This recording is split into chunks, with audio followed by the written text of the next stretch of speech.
everyone. It was brought to my attention at morning tea that my name was mentioned a few times this morning, so just to manage people's expectations, because one of the issues with using international assessments is around how we actually manage expectations, because I think the discussion to date has been very much around that it's almost a silver bullet for how we can be more efficient with our scientific assessment processes. But there are some opportunities definitely with using international assessments, but there are also some challenges that we need to be mindful of and manage. So over the last 12 months, we've undertaken a couple of rounds of public consultation on our general approach to using international data standards and assessments. And we're currently going through a process from the middle of this year to hopefully the end of this calendar year, where we are developing some more detailed guidance and a framework around how we actually operationalise the use of international assessments, and that was something that we got feedback on during our consultation. So as I said, the purpose of this presentation is really just to explore the opportunities, the practical opportunities in using international assessments, but also just walking through some of the challenges as well. So just to provide a little bit of context to why we're even heading down this path. So most of you would be aware that the Australian government is very focused on reducing red tape, and so therefore most Australian regulators are looking at ways of reducing regulatory burden on industry doing business.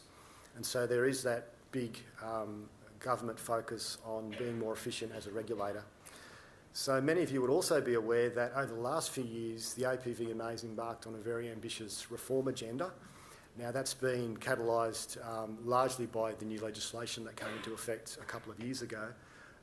But in looking at how we operationalise the new legislation, we've also had cause to look at our administrative processes and also our business systems.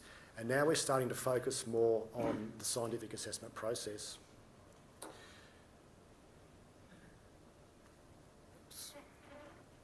I'll just go back.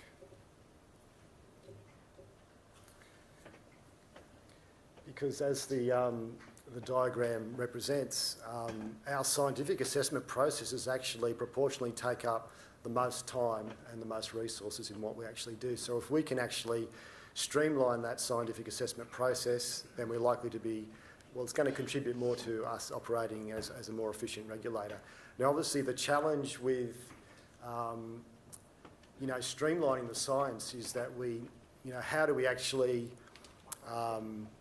potentially cut corners? How do we make the system more practical, more efficient, more user-friendly without compromising the scientific quality of the decisions that we're making? And so that's a sort of a bigger challenge that we're contemplating as well. So as part of any regulatory decision that we make, it might be a decision to bring a product to market. It might be a decision to remove a product from the market in the case of a chemical review. There's a scientific assessment process, and sitting behind that scientific assessment process is a risk analysis framework. And so the risk analysis framework that we use is one which is consistent with our counterparts in other developed countries. It's also consistent with the Codex risk analysis framework that was spoken about this morning. So this framework comprises risk assessment, which is the science-based component, risk management, which is largely policy-based, and then risk communication, which is the engagement between risk assessors and risk managers, and also between the regulator and also the outside world. And so where the use of international data standards and assessments fit is clearly within this risk assessment phase of the framework. So as I mentioned, bringing a product to market or taking a product off the market requires some level of scientific decision making. And in looking at how we do our science, we consider obviously data and information. We also look at establishing or using standards, and we also obviously write an assessment report ourselves, but also have regard to assessment reports generated overseas. So there are a range of studies that are submitted typically to support an application for a new active constituent, a new product. And in fact, most of this data is generated overseas. So most of the chemistry data, most of the tox data So where we are really looking at Australian-specific data is to reflect a unique Australian use pattern and the potential for different residues and also potentially for different levels of worker exposure. So by default, we're always going to accept, and we, in fact, over the last 20 years have always accepted international data that's then being supplemented with any local data that's required on a case-by-case basis. So in terms of standards, there are a number of standards that we either set or look at. We have quality standards, so our chemistry specifications that we either set ourselves or we actually adopt from international bodies are a quality standard. They're also a bit of a surrogate for safety as well. Obviously, if something is of higher quality, we can be confident that it's safe. We spoke in a lot of detail this morning around trade standards, so MRLs. And we also have a range of exposure standards that we look at establishing. So the health-based guidance values, so the ADI and acute reference dose, which are dietary safety standards. We've also got occupational standards and also environmental standards. So historically, Australia set its own health standards and MRLs, and we've tended to look at other countries' values really, as mentioned this morning, to benchmark our own values. And there's a bunch of reasons for why that's the case. Often health standards or exposure standards are not just based on a scientific process. There's also a whole lot of policy within the individual country which is actually overlaid into the setting of those numbers, and I'll talk about that in a little while. We obviously write assessment reports, and that can take up quite a bit of time, but historically we've also looked at international assessment reports. And the main reason for doing this is obviously to benchmark our science and to make sure that our interpretation of the same data is consistent, and where there are inconsistencies, we obviously need to go into a little bit of detail about why there is that divergence. In terms of our potential use of international assessments, I've just listed a number that we would consider using. Whether we actually use them in practice is going to be assessed on a case-by-case basis, and I'll get to that in a moment. But the assessments conducted by JMPR and JEGFA, again, some of the expert scientific bodies that were mentioned this morning. We have regional assessments conducted in Europe and North America, New Zealand and Japan. And we also can't forget our own national regulatory counterparts. So the TGA, they may have a human medicine assessment that may be applicable to a veterinary medicine. So we need to look right across the board at what potentially is there. And we need to use these assessments, obviously, unless there's a good reason not to, as Karina mentioned this morning. So before we can even use an assessment, we need to subject it to a fit-for-purpose assessment. Okay, so we need to make sure that whatever's in that assessment and the underlying data matches up what our regulatory requirements are, matches up with our scientific policy, because we do have scientific policies that, while we try to harmonise internationally, there is some variation across the world, and also to match our use patterns. So that's the concept of a fit-for-purpose assessment. We're going to look at these international assessments, but we need to make sure that they're the right fit for what we want to regulate in Australia. Now, I mentioned that there are a number of reasons why, for example, health standards vary across the world, and I think that's a really good example where there are government policy and also technical policy elements that are overlaid onto regulatory decisions. And so it's really important that in looking at international assessments that we tease out the policy from the science. So we ideally should be fairly consistent in our scientific interpretation, although that's not always the case, and maybe in some cases a naive assumption. But certainly when it comes to some of the numbers and health standards that we're looking at, there are fairly significant policy considerations overlaid onto those. And so I've just listed a number of reasons for why both assessment reports and also regulatory decisions may be different across the world. So there are obviously differences in data submissions. So what is submitted to the US may be different to what's submitted to Australia. That's going to reflect the regulatory requirements, the data requirements for different countries. There may also be an issue with the timing of when an assessment was submitted. So something evaluated by JMPR 10 years ago, there may be a whole lot more data that's been generated in 10 years, which we would then sort of pick up. Scientific interpretation. Inconveniently, scientists can be quite inconsistent with the way that we interpret data. So just to sort of manage that expectation that there is sometimes some quite large variation in the interpretation of the same database, where you can end up with North America, Europe and Australia evaluating the same tox database but arriving at completely different numbers in terms of the health standards.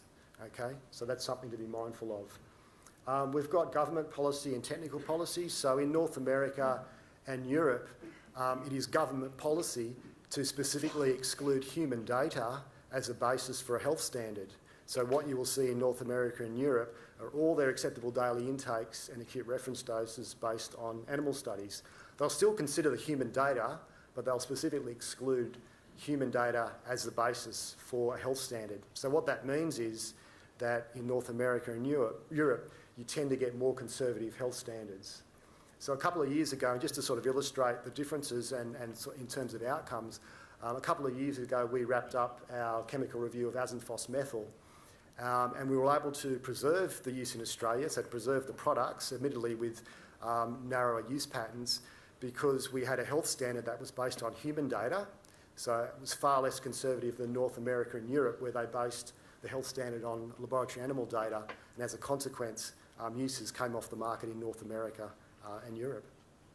So those sorts of, while we are talking about science, ideally, it is integrated, sometimes in a very messy way, with the policy, and that's going to vary from country to country.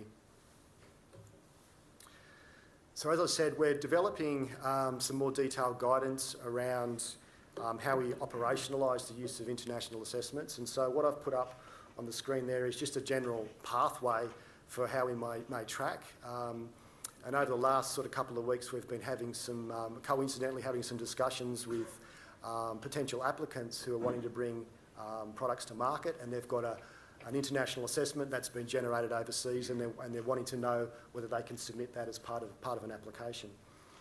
So we need to start with, step one, there's an application or there's a chemical review, and our first question should be, by default, is there a contemporary international assessment? Now, the international assessment may be a component assessment, so it could be a tox assessment, either mammalian or environmental, could be a residues assessment. So there's really all those sorts of assessment areas that we look at, chemistry as well. There could be an international assessment that we could potentially use.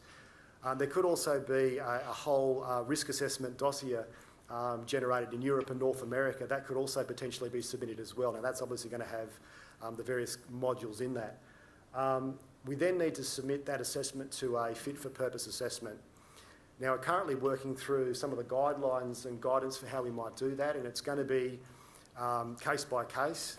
And really because there's going to be some huge variability in the quality of assessment reports. I mean, there may be some assessment reports that we get that don't have any of the underlying data. There are others where we've got all the underlying data. Now, the point of having the underlying data is not that we need to go back and slavishly go through and reevaluate all the underlying data, although that can be the tendency of some scientists to want to actually go back and kind of reinvent the wheel. It's really just making sure that when we subject the international assessment to a fit-for-purpose assessment, that if we reach a point in our peer review where there is a question about a particular interpretation, we've got the underlying data there that we can actually go back to and have a look at and interrogate. So just because the whole data is being submitted that would support that international assessment, it doesn't mean we're going back and re-evaluating every study. We need to actually stratify what we actually target our efforts. The other thing that in terms of the scientific assessment that goes on, there are actually two components. One is the actual evaluation, so the actual scientific thinking, whether that's at the individual level or within a team. And there's also actually demonstrating that scientific assessment has been completed by actually writing up a technical report. So where the use of international assessments actually brings the greatest practical benefit for us is just by reducing the amount of technical report writing.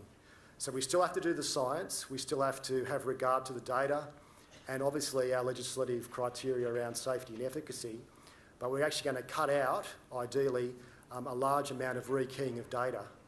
Now, working back from that, that's obviously a benefit for us, but even just in some of the discussions that we've had with potential applicants over the last couple of weeks, there is also a benefit for industry as well, potentially, because if you're not having to rekey a whole lot of data, if you can actually pick up an EFSA report or a North American report and not necessarily format that to Australian-specific requirements, and that's a huge cost saving there as well. So the efficiency is not just the efficiency on the regulator, but it's also the efficiency on industry potentially as well.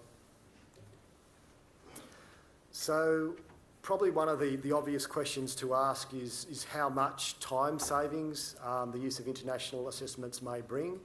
At this stage, it's probably a little difficult to give some really robust numbers because we've only just started tracking our use of international assessments across the assessment teams. So as we sort of move forward over these next 6 to 12 months, we'll get a much clearer picture of how much time we can actually save. So within our program, we've got our chemistry team, we've got our health assessment team, our environmental assessment team, we've also got our residues team and our chem review team. And they're at different stages in this process of actually using international assessments. So our residue assessment team, for example, is fairly well advanced.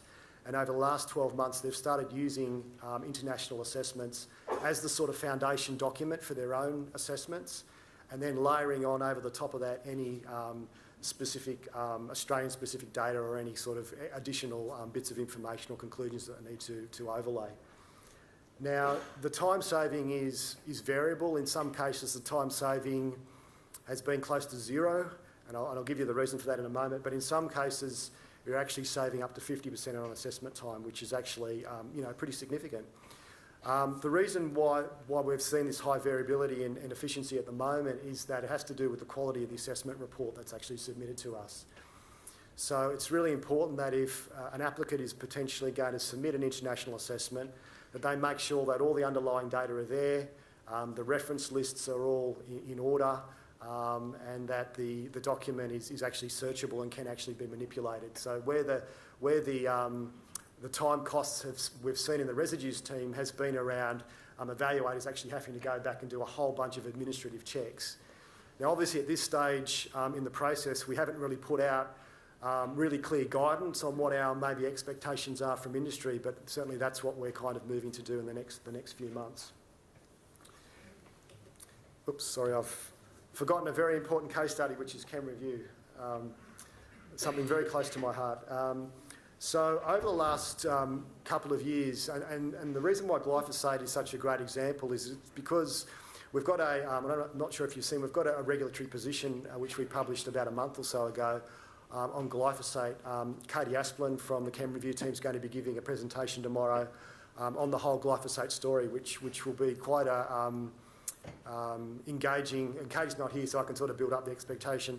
It'll be quite an engaging and interesting discussion really around glyphosate. As many of you know, lots of drama and contention over the last 12 months over glyphosate with that IARC assessment, which really threw a spanner in the works, and regulators have really sort of been scrambling to try and sort of, I suppose, fend that off or try to at least explain it and put it in some sort of context. So, and we're under quite a bit of pressure. We're getting a lot of heat from the community over glyphosate. And look, glyphosate is one of the world's largest tox databases. There's a lot of tox data there, there's a lot of epidemiological data there. And really, with the time frame that we had in front of us, it really wasn't practical for us to put glyphosate under review, wasn't practical for us to actually do any de novo assessments of glyphosate. So we really had to look at making use of a lot of the international assessments that were available. And there were many of them besides the IARC report. There was ESSA reports, there was the German regulator came out with a report. WHO, Karina mentioned this morning my involvement with the core assessment group of pesticides, that Dougal was also at it as well back in May. So that was an extraordinary meeting that was convened by JNPR because they had a very difficult situation for the WHO, because here you have two expert groups under the same organisation which, at least on face value, are arriving at a slightly different interpretation of the same compound. So for the WHO, obviously a very challenging situation. So they convened this extraordinary meeting of JNPR, which I was invited to attend. So we have this JNPR assessment, which at least the conclusions from that are out there in the public domain. So Glyphosate's a good example because we didn't have to do a whole lot of de novo evaluation. We had a lot of really high quality international assessment reports, and we also importantly had engagement with the international regulatory community, so we could sort of package all that together and really streamline an assessment process that maybe 20 years ago we would have just put the thing straight into review. So it's really an indication where we are streamlining our whole thinking around when we have a regulatory problem, when there are new studies or data, how we actually manage that, and what's the most efficient way of actually coming up with a regulatory decision which is going to be defensible in the international scientific community. So just to sort of wrap up, I think it's useful just to run through some of the opportunities and challenges around the use of international assessments. I've already mentioned increased efficiency both for the APVMA and potentially for industry in terms of preparing regulatory documents for submission. The big challenge around that and the big dependency is on the quality of those international assessments, and we've certainly got to develop some much more tighter guidance around something as obvious as making sure that the assessment report is in English. I mean, we've had a number of internal workshops over the last couple of months within the assessment teams to sort of look at how we operationalise this, and even the other day something came up about the format of the assessment report. Are we going to be rigid with making sure that the assessment report meets our sort of formatting? I think not. I think we need to be quite flexible around that, otherwise we're going to lose a lot of the efficiency potential. Another thing that was mentioned this morning was around international harmonisation and how challenging that is. Every country's got its own regulatory system, its own data requirements, its own technical policy, its own government policy. And there's only so far that we can go with actually harmonising. But certainly by being engaged within the international regulatory community, we've got the best chance of harmonising with what's going on elsewhere.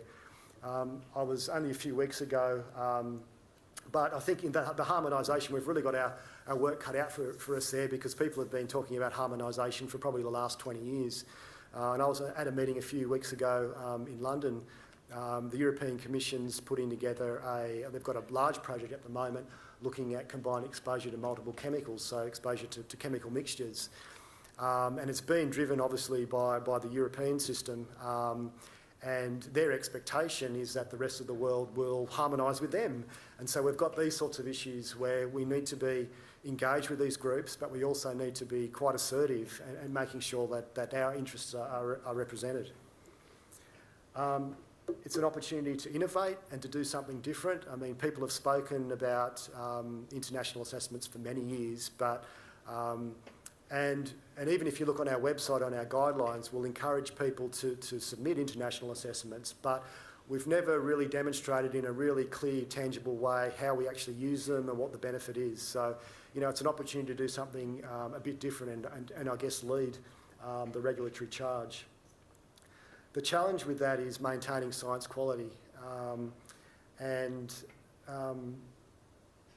The last point, the last row down there around enhancing our reputation, if we move to a system where we are relying on other people's work as the basis of our assessments and our decisions making, we will very quickly, get a reputation of taking from others and not participating. So we've really got to get the balance right between using these international assessments and not sort of relegating ourselves to a second or third world regulatory agency.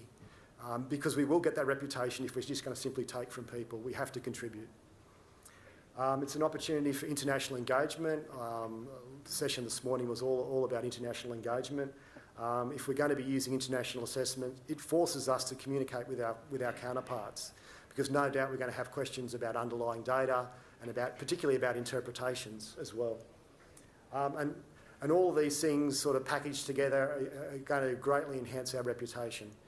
But obviously a lot of expectations that we need to manage around the benefits that may be realised from the use of international assessments. Because if we've got a great assessment report, we've got the underlying data, that's going to go a very long way in streamlining our scientific assessment processes. If we get an assessment report that doesn't have any of the data, then we may not be able to go so far. So just some of the key messages, just to sort of wrap up before I pass over to Ben. So absolutely the APVMA uses international data standards and assessments, so I want that message to come across loud and clear. If you're contemplating bringing a new active to market or bringing a product to market and you have an international assessment that's been generated by a North American regulator, by a European regulator, start having the conversation with us now so that we can make sure that it's in a great shape so that when it comes in the door we can actually get straight onto it. The use of international assessments can reduce scientific assessment times. The main reason being is it reduces the amount of technical report writing. We still have to do the thinking, we still have to satisfy ourselves against our statutory criteria, but it reduces the hard labour, the heavy lifting. And then following on from that, science remains at the core of all of our regulatory decisions. So just because we streamline a process, just because we do, and I think Phil mentioned this morning about fit for purpose science, it really is only about doing what we need to do to satisfy ourselves. We don't need to have a full-blown assessment for every single new product or necessarily every single new active. As I said, really encouraging people to submit any international data standards or assessments, and we will continue to develop a lot more guidance in this space as well over the coming months. And depending on how you guys sort of feel about it as well, it may even be worth having some kind of a workshop to sort of flesh out some of the finer details around this. We've already gone through some public consultations on the general approach, and we're having lots of discussions internally around how we use international assessments, but even just based on some of the conversations this morning and some of the questions, it may actually be really useful to actually convene a small workshop or something of that effect, if that's going to be of benefit to you. And I might leave it there. Thanks for your attention.